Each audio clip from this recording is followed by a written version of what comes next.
bekudonsela ukhaphethe kabana lapha kade uyispika la ngagcina khona ukhotha wakukhipha wakubeka eminyango kusho aphinde naku ngizwa kuthiwa ngazi noma bekwenzekani awusicacisele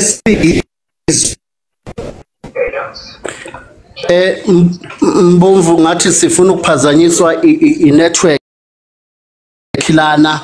kodwa ngizobingelela kubona bonke abalaleli bakho Mbomvu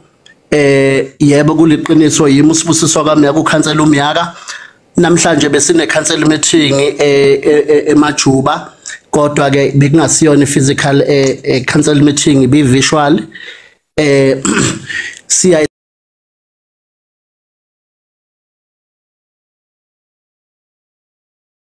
sibe nenkinga yana ke makuthiwa i-cancel meeting i-visual siyaye sihlushwe homa network emafonini ethu njengoba singamakhansela nje sibamba umhlangano ngase ngihamba ngiya eofisini la kwa IT ngiyocela umuntu wakwa IT ukuthi bengisacela ngilekelele ngefoni ifoni yami ayikhona ukuconnect yangilekelela lensizwa yathi si right but uma ngihamba ngifike ecancel chamber ngoba thina singamakhansela onke ka ANC coalition yonke ka ANC makuthiwa sine cancel izoba visual sihlangane sonke cancel chamber senzele ukuthi uma kuthiwa mhlawumbe noma uba nenkinga network ukwazi ukuxhuma komunye uzakwenu uma sengihambileke ngecancel chamber yafika ifoni iyala ukuconnecta ngithi ngizama ngicela ucancel uDlamini we-EFF ngithi ngisacela ukuthi angithintele lo muntu we-IT ezazongilekelela ngapha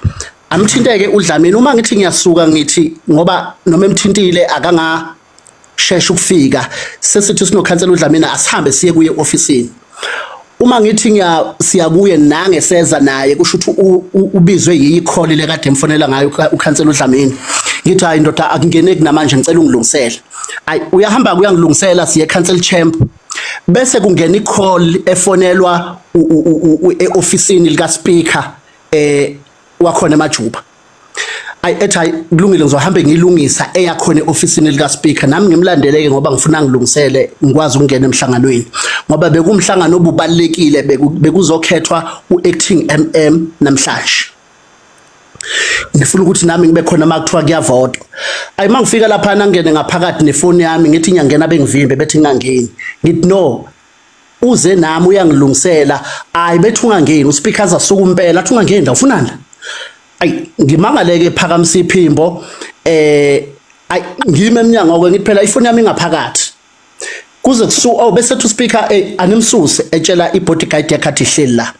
ibodyguard mayingisusa indlela engiphusha ngayo ngithi phela ungangiphushi kanje ndoda kube ngathi siyaphikisana ke siphoselana amagama ngithi ngeke ngisuka ifoni yami la ngaphakathi ngifuna ifoni yami wena mawungitshela ukuthi ngingangeni la ngoba thina uspeaker uhlalo wethu ungivimbelana ukuthi ngingangeni la ngoba mina ngifuna ungena ngoba uspeaker uhlalo wethu thina cancel uyini ke wena ozongivimba ukuthi ngingangeni masiphoselana kanjalo ngamagama Mbovu uma engiphusha ngezandla nami ngimphusha hayi bese eyidonsa insimbi ke kodwa ke ngifuna ukuthini Mbovu azange angikhombe kodwa wayidonsa wathi ngitsuka la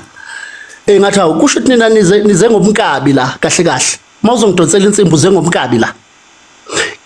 sigcina nje siphosela amagama nami Mbovu ngigoloza kusuka noma sesikhiphile isibhamu kodwa ngithi ngihanjiswa amagama ukuthi last cancel meeting uspeaker uke wangikhomba ngomunwe wathi wena one day the Poppy dance hayi ngathi mina hayi suka akunandaba nimathiwa kungaba khona uPoppy dance akunandaba but ngeke kube yimi lo uPoppy dance ngaze ngathi nifuna ukungibulala njengondima ngoba nabulala undima sashiyana kanjalo ke no speaker last cancel meeting lokhu kona namhlanje ngize ngahamba ke Mbomvu angiphelezela amakhansela ngoba mase siphume emhlanganweni umhlangano ngaze umuchithile uspeaker noma wenzakaleni ngoba umuntu ekade engaconnectile phela mina uma sesiphuma emhlanganweni ngitshela ozakwethu uthi na indoda ekade ingilwisa la ngizolungisa ifoni yaze yangikhiphela isibhamu ayi kwaba khona umsindo ayi kwabuye kwakhuzwana kwathiwa miyaka hamba uyovula icala ngahamba ke ngalivula icala namhlanje estation saseMadadeni Mbomvu ngoba lithi iqiniso Mbomvu ngenabe nje kona ukuphepha sekukuncane endaweni yasemajuba ngoba into enjena ayisaqala imbomvu angifuni mhlawumbe kwenthi angithanda ukuhlanganisa izinto eziningi okwasemajuba nokwaseDunhouse imajuba neDunhouse iphethwe iqembu elilodwa siba nenkinga ke embomvu kuyenzeka uma ukuthi unenkinga emajuba uyithukusa uba nenkinga ngisho eDunhouse ngoba abantu ababodwa baphethe njengamanje embomvu kwakhona bekhona road show kameya ekade ikhona ngaba nenkinga mbomvu yokuthi ngaqondwa ilunga lomphakathi emhlanganweni la ngikhomba malikhala ngomonakalo khona la eDunhouse likhala ngayo yonke corruption ekhona eDunhouse la ngikhomba lathi nawe Mr Miyaka la olaqala ngo-MM lakhala ngo-MM ukuthi u-MM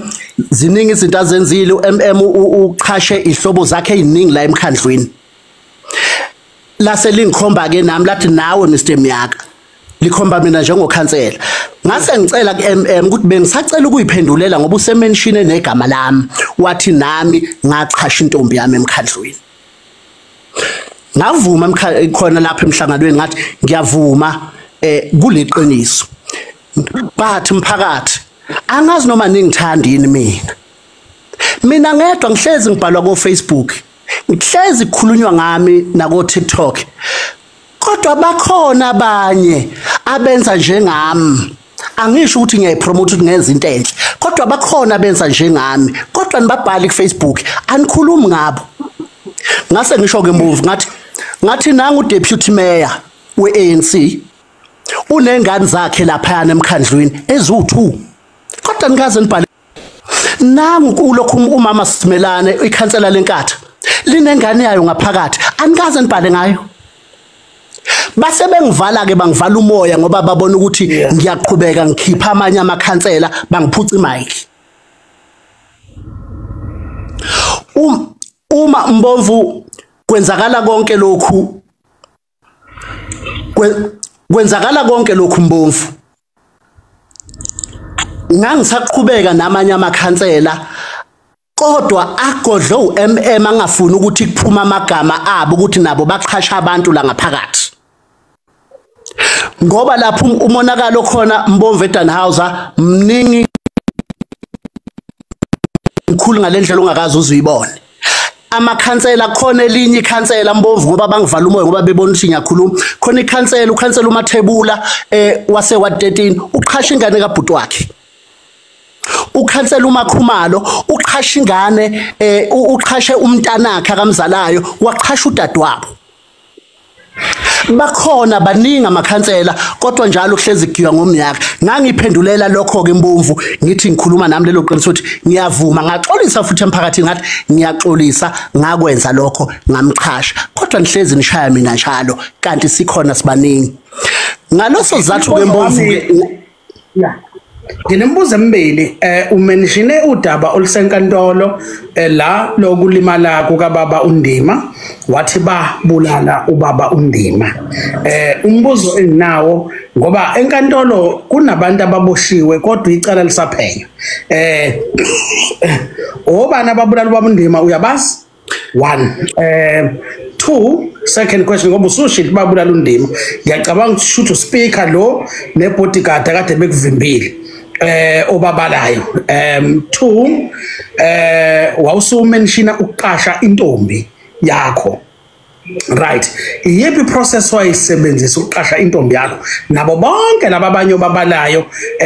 lento eniyenzayo inkohlakalo lapho ngendlela uchaza ngayo aninalo ilungelo lokuyenza right mase kuthi ngokwesithathu ngiyabonga ukuthi ubeke obala ngoba akekho umuntu okhipha isibhamu asikhiphele umuntu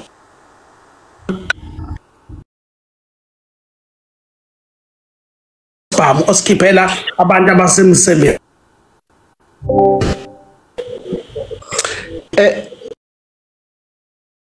Mbovu angiqale mangithi kubodyguard kaSpeaker ngithi yindaba nifuna ukungibulala njengoNdima yini hayi ngoba ngithi yibo kodwa ingoba ngiyazi ukuthi kwaboshwa abantu MMA ixoxele engasho kimi kodwa exoxa nelinye ikhansela engasho kodwa kimi. Wathi isindiswa amagaqa sizosibona ngamehlo eDanhouse. Angisazi ukuthi yini isindiswa amagaqa. Hayi kukhohlakele South Africa. MM wasehalo MM igama nesibongo uMandla Sithole. Okay uyena manje ke Mbovu obeqhasha uyena Mbovu ade qhasha njengamanje ngikhuluma Mbovu azuzongena uzobona kumasipala okhona njengamanje lona ama-ofisini amasha kuyasetshenzwa ngapha kuyakhandwa ngapha kuyasetshenzwa umasipala kwakapheli ukwakhiwa kodwa sekukhona abasebenzi abakhona ngoba nakho asazi yini le ephuthunyiswa kangaka ebalekelwayo kuze kuyongena ama-ofisini amasha kushiwa amadala esekhona singakoleti lutho ema-ofisini amadala. Mbovu bakithi uzona zonke ngizokuthenga imbono nenkulumo kamhlonishwa ukhansela uMyaka akuyona eye clean governance kepha inkulumo yakhe eshiwo uyena ekhuluma ngenkohlakalo eyenzeka la eyikhansela khona. So we have nothing to do with the confection. Tina, we just gave him a platform. So clean governance has afforded South African citizen a platform. Ukuthi eze azotshela abantu amaqiniso. Qhubeka mfoka Myaka uthi uMM usithole lo obusy oqhubha inkohlakalo umasipala waseDanhouse usho njalo. Mbovu MM uqhubha inkohlakalo futhi ngeke umeze lutho uMM ngoba unama officials akhona kwaCocta abhala incwadi ngathi abenza izinto engathi zisho MEC kanti kunama officials akawusebenzisayo kwaCocta. Sinabo lokhu kukhona ukuke kwenzeka uMEC kwakhona into akayishoyo sathuma sithi siyayilandela uMEC wayiphika wathi akusiyena akasayinela kusho ukuthi uMandla Sithole ebesaqhubha yona icorruption namanye ama officials akwaCocta. Ekuvuleni kwecala ke Mbovu engalivula kuma Hawks ama Hawks athi icala bekufanele livulwe uMeya not mina ngoba ngangiwuspeaker obicala ngalivula ngisewuspeaker Mbovu. Ama-Hawks asebhala incwadi Mbovu ama-Hawks abhalela uCocta yeah ukuthi uCocta akathatha inyathelo ngo-MM uMM lona khona njengamanje uwenza icorruption eDanhouse namanje Mbovu uCocta kakabuyi ukuzongenelela ngoba lithi elinye ikhansela lenkatha masixoxa nalo lithi hayi uCocta ngeke azangenelele ngoba sahlala phansi naye uMEC uthula sizwe ukuthi uma ingenelela udabeni laseDanhouse iDanhouse izosuke isiphunyuke kanti siphethe umkhandlu ngenamba eyishodayo because of usithole usithola abamthathela inyathelo kwaCocta engubonayo mina ingoba basaba ukuthi bazomthathela inyathelo bemxoshe bese usithola ngabe sakwazi ukuthi abanika umkhandlu babamba umkhandlu ngenamba eyingekho because of usithola uwenza ngendlela akafuna ukwenza ngayo for ukuvikela umkhandlu ukuthi ungasuka enkatheni.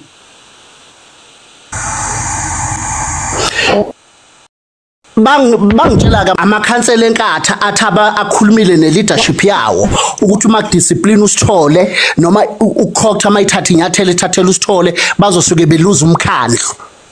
kanti vele inkatha ayinazi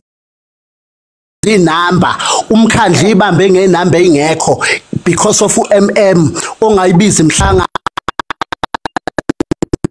makuthiwa kufaka ama-motion ongawafaka ama-motion because of uMM osetshenziswa abathile enkatheni ukuthi abalekelele kungahamba umkhandlu. So ingakho ngithi uMM waseDanhouse uMyaka Angizombovu. Okay. Umakoti wakho wayeqashwe ubani? Ubani oyifakele umama wakwakho? uMM Mbovu. Yebo Mbovu mina ngisondelana Mbovu. Angisondelani ngezokuqhasha Mbovu. Noma akasasebenzi khona. Usasebenza Mbovu. Sebenza umama noma akasasebenzi? Cha uyasebenza khona Mbovu. Wafaka uMM ngomnyango ngemuva. Wafaka uMM. Sengisho ukuthi uMM kodwa wamfaka ngomnyango ngemuva. sengisho umama wakwakho wafakwa uMM Angivume umnyango ngemuva. Ngiyavuma Mbofu. Angifuni ukukuphika ngoba ngakuvuma emphakathini, ngakuxolisa lokho ukuthi ngiyaxolisa ukuthi kusho ukuthi ngoba nami kuumkami kusho ukuthi nami ngalibamba iqhaza lokuthi angene uma ezokwazi ngoba wayengamazi vele uMM. Ngiyavuma Mbofu kunjalo. Yeah. Obekhonjwanga bamphela isibhamu bemvimba ukungena ema-ofisini asemajuba namhlanje. Ugeqa amagula ngenkohlakalo yomphathi kamasipala waseDannhauser uMandla Sithole ngokwakhe owaze walekelela ukuthi amqashele umama wakwakhe umnyango ngemuva. Uthi wagcina emthembisa ukuthi isimagaqa sizobonakala la kuyena. Umbuzo wami wokugcina indaba yesimagaqa bani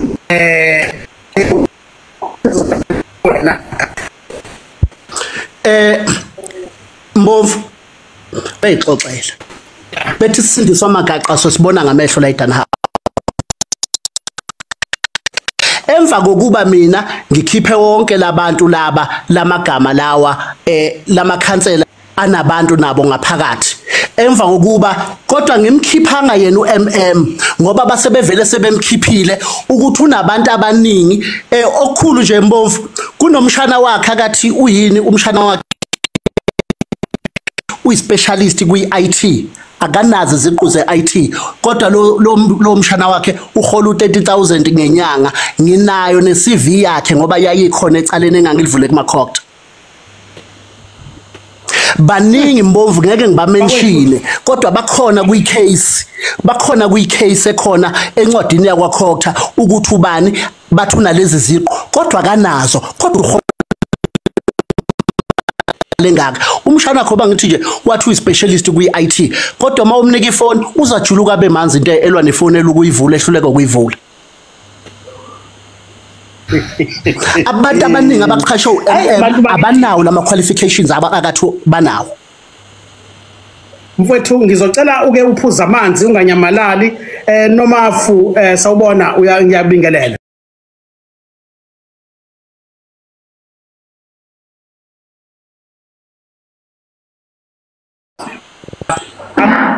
Ngene akhulume naye ngoba unento azoyikho ujahe kakhulu. Okay, sikubingelele mhlonishwa Musa Thwala, uyaphila baba shuka. Angibingelele Mbofu, ngibingelele nabakhona nayo ikhansela umnyango, ngiyathemba ngiyezwakala. Yes, no, ngiyezwakala shuka. Yeah. Mbofu mina ngithi nje angene kama khula nawe shuka. Ngizwa Mbofu. Yeah. Ngiyezwa wena ngithunyalele wena. Mbofu yebo uyazwakala ecace angikubeka ecace nje Mbofu ukuthi imajuba akusaphephile ngempela ngoba emajuba angeke sikufihle Mbofu akusarayina igovernance. I'm happy njengoba noku-clean governance laphana sekudlala imafa style and iqiniso lithi la eKZN izobuya lento political killing. Izathu esenza lokho Mbofu namhlanje iyaqhubeka lento yokuthi babeke uMM ngamakhansela angekho legitimate. Baqhubekile namhlanje ngoba sasiriportile sasisovula icala eMaritzburg High Court. Bamsebenzisa futhi lo khansela lo abathu noNdumiso Masondo ongahlala emajuba okuyikhansela lethi Mshuge saqosha kudala. Into engizwisa ubhlungu ke Mbofu abantu abenza lezi zinto oSpeaker babili labo speaker bobabili abakwaZulu. uSpeaker wase Newcastle uZulu nowase emajuba bathi uZulu. Angazi ubahlukanisa kanjani thina seze sakhetha indlela obahlukanisa waseNewcastle umbona ngama-Brentwood usekhona Mbovu waseNewcastle umbona ngama-Brentwood wasemajuba umbona ngama-Shet asePakistan so-ke bayaganga Mbovu ngoLwesine besine-PLC meeting kwa-IEC ngamqonda sihleli sonke inhlangano ngathi nangu umuntu ogangayo uhlala kwa-PLC lo muntu lona uphinda abe uspeaker yonke i-communication ayithola kwa-IEC uyayazi kodwa mesefika emkhandlini uphinde enze ukuganga afika ahlalisa amakhansela angahlali emkhandlini ku-council athathe inqumo ngazo mefika kwa-PLC umtshela kahle umkhomba ukuthi yekela ukuganga wena baba lento yenzayo ukuthi wazi kahle ukuthi nangu contact person wayenhlangano zonke uyazazi nangu umuntu opresident wenhlangano kodwa nibhale incwadi nibhalisa abantu abangayona ama contact person no president ngoba nifuna ukwenza iquorum ukuthi favor nina ngoba nifuna ukuphasisa ama budget nifuna nokubeka uMM ngendlela engekho emthethweni bambekile futhi namhlanje lo MM ngendlela engekho emthethweni amakhansela amanye akhishwa angafaka naku visual le khansela lethe team shock semthethweni ufikile eHadebe sebeliblock yonke indawo bavese bafaka item bathi sesishintsha no MPEC sekuhlala baganga kakhulu Mbovu ngoba bayazi ukuthi emajuba abasenazi inamba 15 okwazi ukuthi uvumelane nawo uzibathathe inqumo ukuze Mbovu uqhashe uMM kumele ube majority amakhansela ku15 azomsekela lo MM kuze aqhashwe okumnandi ke namakhansela eDA asukumile namhlanje ahleze vota nabo na Action SA lona akalivote vele nabo lize laphuma ku visual athi ayikho lento esemthethweni eleDA lathi siphuma naka IEC sayo verify uIEC uyasho ukuthi umusa shukela athwala okuwumina kuphela okwazi ukushintsha amakhansela lento enziwa lapha emajuba alikho le khansela kwi-list esemthethweni ka IEC ikhansela enga exist so into enzakalayo Mbovu lento le icala senkantolo besikhuza yona lento ukuthi bahlalisa ikhansela engekho bayaqhubeka bahlalisa futhi ikhansela Mbovu sisenkingeni sileke sinathi sovula icala le corruption ne fraud epolice station namhlanje amaphoyisa ke uLieutenant uKenneth Hadebe ubesethatha esethi cha uyo verify no IEC ukuthi labantu ababhala incwadi ngabe basemthethweni na but uspeaker ohlala kwa IEC bowu bangama PLC member babeke kahle ngokuganga baganga bobabili Mbovu bayazi ukuthi inhlangano nenhlangano angeke ulishintshe ikhansela ungayisanga ideclaration kwa IEC ngoba mawushintsha ikhansela izintathu indlela zokushintsha ikhansela Mbovu ngisaphinda kumele sibafundise ngohulumeni basekhaya ikhansela lishintshwa amaqoqo enhlangano ikhansela lishintshwa amalishonile ikhansela lishintshwa namaqoqo okhokta konke lokhu kodwa ngidlula kwa IEC lelo local vote livotelo MM last month lakhetha umayor lakhetha no deputy mayor abangekho emthethweni bahamba uDeputy Mayor noma ebosha amabhra kwaze kwasa bazi ukuthi awuyona uMayor besemthethweni baphindile namhlanje bakhipha ikhansela lethu kuMPEC ngoba bayazi ukuthi bafuna ukudlulisa lezi zinto zokuganga ngoba kuya investigator manje waMPEC bafuna ukumithi iquorum ukuze baphasise izinto ezirong baphinde bakhetha uMM Mbova sikubeke icaca emajuba uMayor uDeputy Mayor akekho noMM akekho lo mkhandlo kumele uhlakazwe uma ufaka under section u39 Mbovu lento siyalimala ngoba inhlangano zogcina sezilwa ibulalana zonke ngenxa yabantu ababili abospeaker bagangayo benza izinto ezirong iqiniso lithi Mbovu noma sithi sibhalela ukhokta akasilekeleli ukhokta ngoba uyena ophethe iIFP lemkhandli iphethwe iIFP Mbovu so siyacela Mbovu ukuthi lezinto lezi kuze singabhebhetheki namaphoyisa azayishelona namhlanje athi amaphoyisa into esibona nje sekuzobulawana la ngoba akusadlali ukuthi enamakhansela athi isimo samakhansela asisathathwa intando yeningi yamakhansela yasasebenzisi sebesebenzisa nje ukuthi labantu Mbovu abanqeni ukukhetha nje uMayor bamkhethele nje endaweni ungekho umuntu baphinde babuye sebethi sesikhethile yabo njengamanje uMM usekhethiwe uzo approve imali njengamanje kuzongena equitable share ngoba kuzoqala uJuly ama million imali yomphakathi yabakhokhi bentela iyosetshenziswa umuntu ongekho legitimate. So lento Mbovu iyasilimaza kakhulu njengathi nje sithi Mshuka sesithathe isinqumo sokuthi naka ISIS bashintshe bonke labaholi abalokho bebesebenzisa abasekho kodwa still basaganga labantu.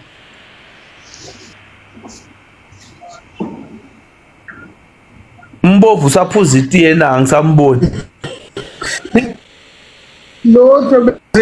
ngihlushwa abantu abafonayo different people guys ngiyaxolisa ningangifoneli sila ku live ngena la ku live ube kanye nathi mfowethu Musa president of Team Sugar SA wena upresident osemthethweni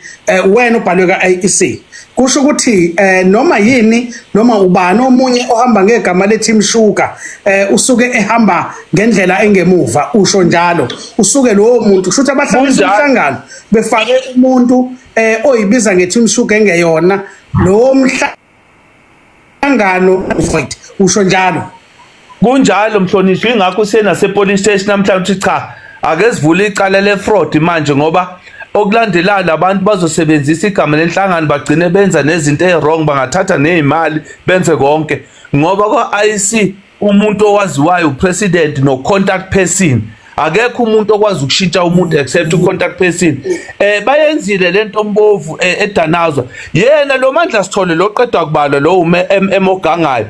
wabhala incwadi ethi useqosha ikhansela lethu uvumile ngcane eDanazwa wafika IC washayisa khona bathi cha asikwazi ukushintsha ikhansela ngoba wena uyena ucontact person lo muntu ababhala incwadi so lokuganga kuningi Mbovu umasipala usephenduke indawo idleke nje sokuganga lo uIC abamnaki abamconsidere so naseDanhauser lo Mandla Sithole lokhulunywa ngayo ukuthi uyaganga waphinda wabhala incwadi ethi ikhansela leTeam Sugar selikhishiwe ngoba befuna ukuthi bathathe umkhandlu ube ngaphansi kwenkatha ngenhlanhla IC wathi cha akekho umuntu onelungelo lokukhipha ikhansela ngaphandle kwaMusa Shukela Thwalo kuwumina no contact person kodwa emajuba bayakwenza ke bangayi kwa IC ngiyaqala Mbovu mina ukuze uthi ikhansela selihlala ama meeting kodwa IC akazi even noma ngambovu ufuna uthola ilist manje ka IC uthi napa abantu aba-audit aba-legitimate ama-council alikho le council leli abadudumiso masona bese seqhamuka nje selingena hlale laphana agcine so-30 ama-council athi of 29 lento Mbovu ifaka enye i-presidents embi ukuthi nango-2026 kusho ukuthi abantu abazobe bephethe angeke basawulandela umthetho ngeke basawubheka u-IEC ngeke basalalela iy'nhlangano o-MM o-section 57 appointee yibona okumele benze izinto ngendlela e-right ibona abagangayo besetshenziswa yinhlangano. Okay bakwethu sibonge kakhulu kumnomzane uThwala kanye nomnomzane uMyaka ningakahambi ngicela ukubuza ngizwa abantu bethu khona ubaba uMandla Sithole igama lakhe elisetshenziswe kakhulu la mangabe ukhona ngiyocela a-indicate ubaba uMandla Sithole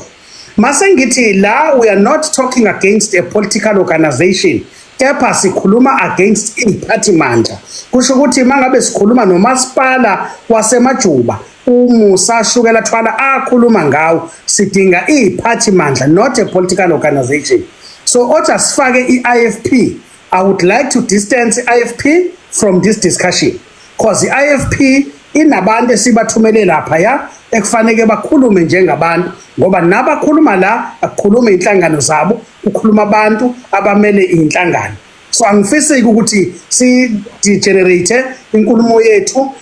ebiza kahle sifake inhlanganweni let us rather talk to individuals mangabe ukhona o responsible kumasipala wasemajuba like MM no speaker and ibona abantu abangakwazi ukuchaza nomeya wakhona so besicela ke ubaba uJobe ukuthi ayichaze abhale lapha phansi ukuthi ubani sisalindeke ubaba uJobe Mtitiyeli nomthandeni noma inganithinti lento bobaba siyanibingelela noma uyaphila no siyaphila Mbovu baba uMyeza uyaphila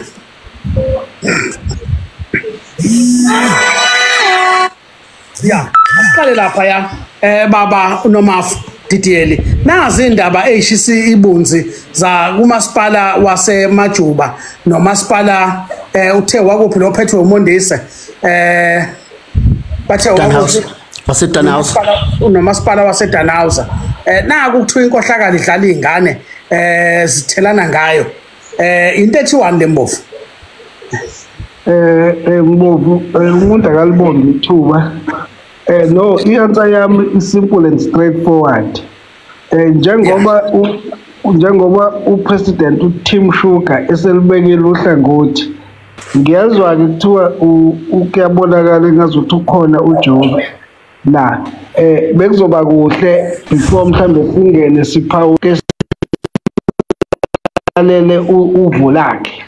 then-ke bese siyithatha lapho esiyithatha khona kodwa ke khona engikufundayo la kuTim Shuka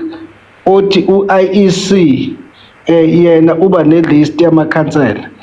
asuke legitimate bengithi mina mhlambe kuba uTim Shuka unayo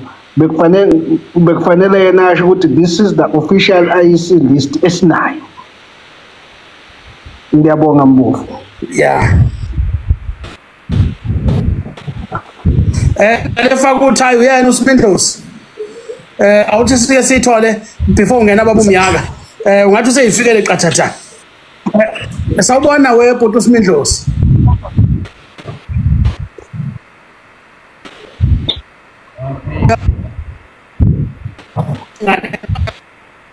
Ngaye la ekuthiwa ngone uyanuka pho inkohlakala.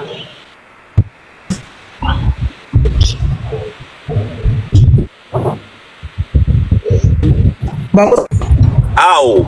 kusho bani ubani lo investigator sethola ukuthi ngino grade bani losho njalo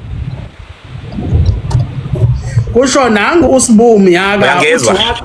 ya kusho uSibu Mnyaka la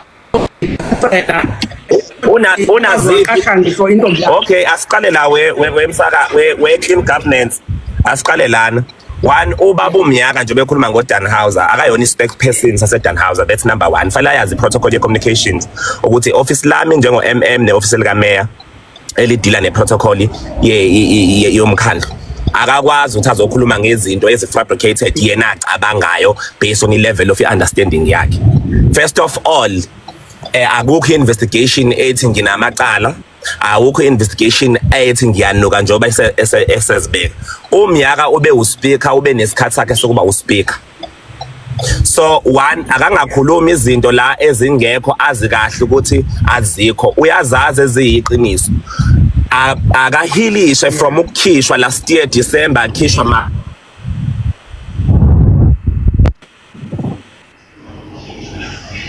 phansi ngoba sizomelo zomthetho and also ne behavior yakhe uyayazi ni behavior yakhe ukuthi uba undlavi yeah councillors which are not founded and anga investigatiwe and engenalo ilungelo to do so and ku against the code of conduct yama council. So inhliziyo yobuhlungu yokususwa kube no speaker ngicela ingangifaki mina menidlala nenza uMasidozwe wenu yenza noMasidozwe wenu ningangifaki mina because mina angena kumuntu odlalayo onesikhathi soMasidozwe mina I take legal decisions. Last year uMnyaka uhlangane nabanye bethi bazama ukungixosha namhlanje bangikweleta 700,000 angakhokhelwa 4 times siyenkantolo befabricate ama allegations against us ngoba uhlalusha ukuthi ipolitiki umdlalo wamaxoki ngoba umuntu namhlanje kwipolitiki kuba umngane mase so efuna izinto ezithile umnqabela umtshela ngama lifestyle audit umtshela ngama SCM process mase after that to corrupt ukucacisa nje wemsakazi ukuqasha uPA nama bodyguard ilungelo lami in terms of ipolice yaseDanhauser engangibatshela ukuthi mebefuna ukubona ushintsha abashintshe ipolice yaseDanhauser afungavele sikhuluma amampunge nje ngezinto esingazifundela asinawo nangama qualification azo lezo zinto. One, i-HR police ithi uma umuntu uMM nama office bearers uma efika emkhandlwini ayazikhethela uPA ayazikhethela ama bodyguard. So I did that wayekhona wayeyingxenye yabantu ababekade bevota ukuthi ngizo-actor bengincenga ngingafuni ukuzoba u-MM eDannhauser bengincenga ngaze ngavuma mase bangi-appointa kwi-council then mase saqala i-recruitment process nga-aplya nga-interviewa ngenza konke uma sekumele ngilethe ubhuti wami une-degree in office management and technology which is a specialist ekubeni u-PA nekuba u-office manager because ipolicy bingivumela ngamsayinela ngadeclara i-conflict of interest kwimetha yakhe. So abangaloku befabricate izinto yabona kubalekile ukufunda msakazi kubalulekile ukufunda ngoba utwist izinto ezi-administrative ngepolitiki if bekungi-corrupt bengengibuyele e-court ka-4 times ama-case wonke ababewenza kuyena ehlelisa amakhansela asethwa aside as I'm telling you bangikweleta 700,000 uphindile la ngoDisemba wazama ukumisa u-MEC ukuthi akangamkhiphi u-MEC wamhlula ngemali engango-166 kufanele akhokhe lezo ndleko. Uma abantu sebenenkinga yokuthi mhlawumbe basazithola izinto ze-corruption akade bezenza bangazosifakela amalokhunjana amacala bagijime bosivulela amacala kuma-Hawks bengekho authorized to do so. Kune-process eSouth Africa ingalo yomthetho yinde and ayigeje and ayidabuli mase seyithatha indawo. Asingaloku usuzobizwa kulo 2 months asithole I am so tired ukuthi umnyaka lokho ethi manje akekho authorized to speak about uMM waseDannhauser. I'm the chief of communications officer and no mayor office lika mayor yilona. Those are the 2 offices ezikhuluma ama issues aseDannhauser. Not umnyaka is an ordinary councillor kuphelile ukuba uspeaker. He was there ngamsupport uspeaker baze bamkhipha wakhishwa ipolitiki ngoba ubegxuma bekwinkatha abekwi-ANC akangazongifaka ke. 2 ushukela akazi ngongifaka ngendaba kancane ngoba ngingene entweni ze-Team Sugar eqala izolo. I-Team Sugar ine-split njengamanje unobhala okade ekhona wabhala incwadi ebhalela mina ukuthi ngideclare ngadelaya ngifuna i-legal advice ngithe sengitholile ngase ngideclare uvumile ncane ngase ngibuza mina ka-IC ngibuza i-official ka-IC ukuthi ubani u-contact person kwathiwa uyena ushukela ngase ngithi ngoba ukwesayidini lencane vele abangibhalele official ukuthi anyway vele uzobuyisela yena noma ngingadeclare abangakutwist izinto i-Structures Act ngiyele ngiyayazi ukhulumile ushukela uthe ngadeclare uvumile incane i-vacant uthe uMandla Sithole ukushilo lokho bese ngikhona kade ngingenile la. So i-Structures Act, Systems Act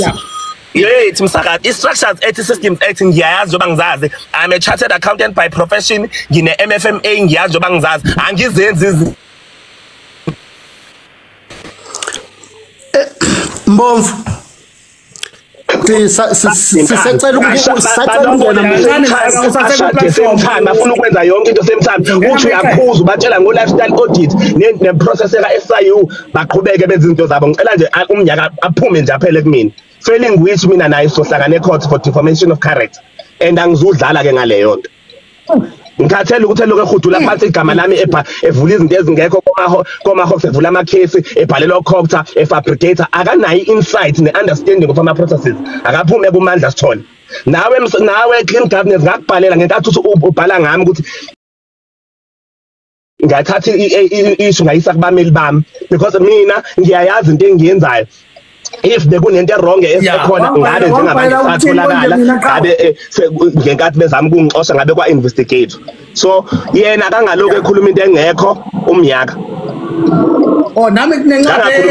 engekho nje akazi lutho nge-administration kuyoze phela isikhathi usephindaphinda into eyodwa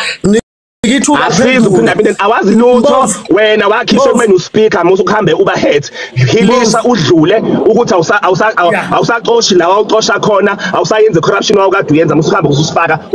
ama-corruption angekho ungqabela angaze ngibe umbulala empilweni yami angaze ngisenze istatement sasamagaqa musu ukukhuluma into engekho ngoba ngutshela ngithi uyoza musu ukukhuluma into engekho nje ngicela ungibuzele umbuzo wodwa wena ubuhlungu ukuthi wakhishwe ngicela ungibuzele umbuzo wodwa emotion wathi umbuzo wodwa ngoba ethi yena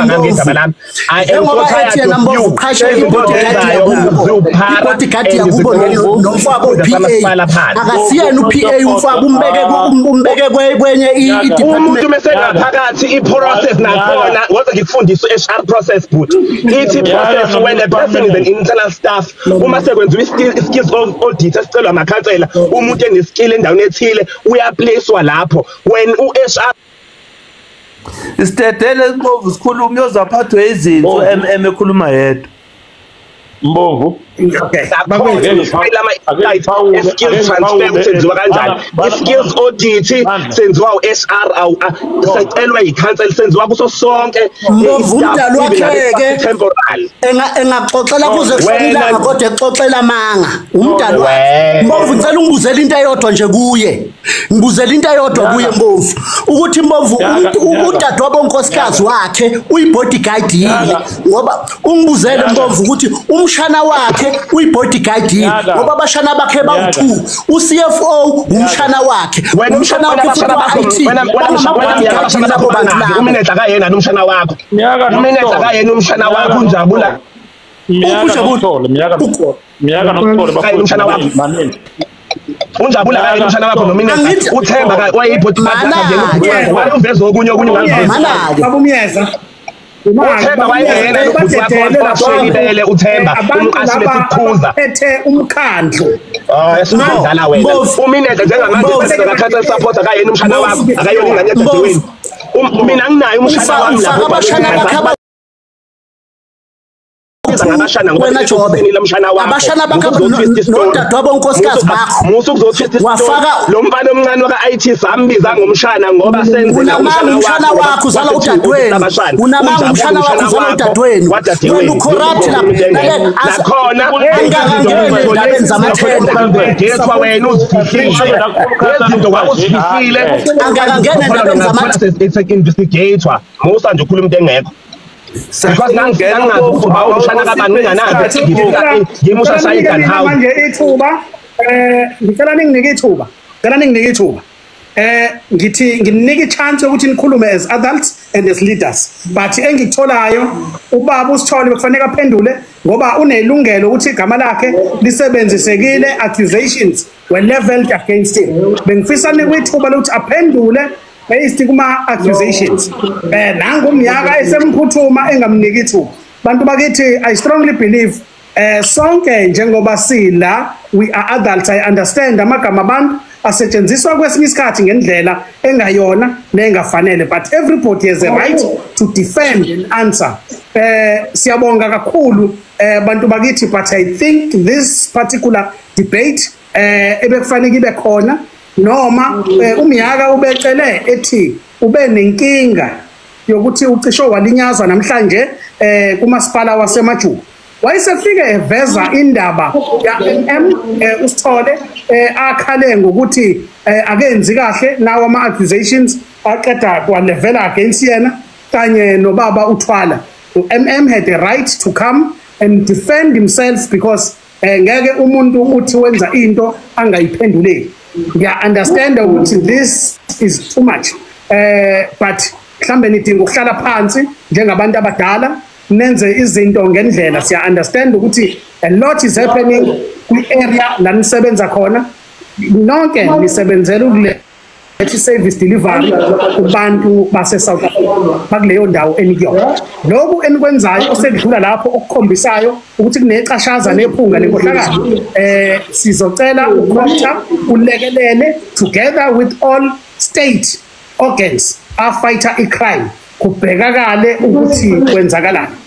siyabonga kakhulu ngesikhathi senu nethuba enisithe lona siyabonga mnomzana uThwala siyabonga mnomzana uSithole nomnomzana uMnyaka Mbovu mhlambe before uvale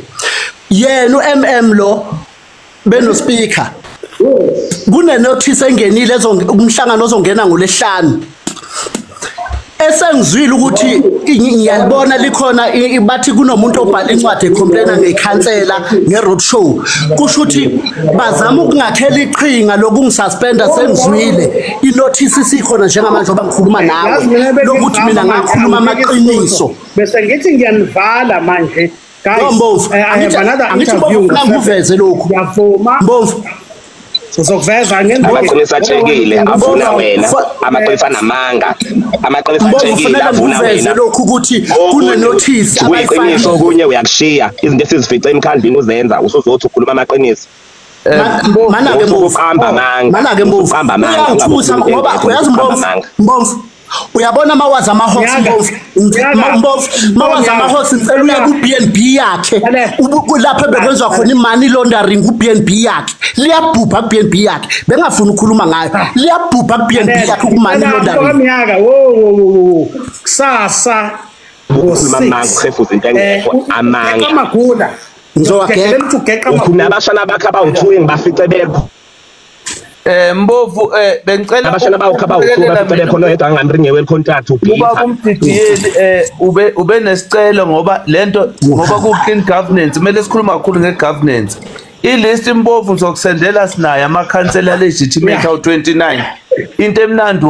akhushiwe umholo wakho usuka from 40,000 to 21,000 ubhithi usuhamba usikhuluma wenza i-defamation of character phambi kwabantu why are you destroying our character siyifundele lento asivelanga sabekwa sinama-masters sitrainiwe sikufundele babu Mbovu yakayekuthi umphakathi waseDannhauser ngamanga ngoba nanku usophucwe ibhodi lesalary kaSpeaker yena ukumisleada abantu ukhuluma iqiniso truth shall set you free landela legislation ulandela umthetho mase ukuhamba uvula amakhesi ubhayiza wenza into ezwrong umdala mongaka hamba uqedile ama insights no I'm not a killer I wouldn't have killed anyone Mbovu uyazi ngoba esho nje Mbovu kune report yasemajuba Mbovu kune report yasemajuba yamthola eGithi ngo-6 Mbovu celenze ngo-6 Mbovu kusasa usuqamba amanga nalapho i-report yasemajuba sasa ngo-6 makwethu South Africans this I was not expecting this is too much Mbovu baba umyeza benikulindele nina lokho hey konakele kungaphezu kwamandla yes nawe Mbovu kufanele u-improve i-system yakho uma kukhona umuntu okwazi ukungenelela ukwazi ukumvala ukumphosa ukuthi possible angazi ukuthi ungenza kanjani hey labantu ngithi ngiyazivana ispeaker bayasivula abezwa mshini abalawuleki Mbovu nami DPL uyabona Mbovu nomDPL nendlu yonke into engiyiqaphelayo labantu abalapha yana bonke bacasukile futhi bonke baclaima ukuthi nomunye wazi kangcono kunomunye uhlangene oclever bodwa kodwa into ofuna beyiqaphele uma sebezokhiphelana amangwevu abo la bebeqedile mangabe bethi omunye uzoya ka-IEC omunye ubani ophethe ikhansela neqembu elithile bayodikela amakhansela abo nalo njengo-MM uma bethi naye kunemigudu nemithetho ayihambisayo mhlambe bonke banamacala nje manje ukuzokhuluma indaba zomkhandlu la benga-authoriziwe yi-full council uyabona sebengajahwa bonke-ke inkinga yokuqala leyofuna beyiqaphele sebengajahwa bonke ukuthi bafike la bazomisleada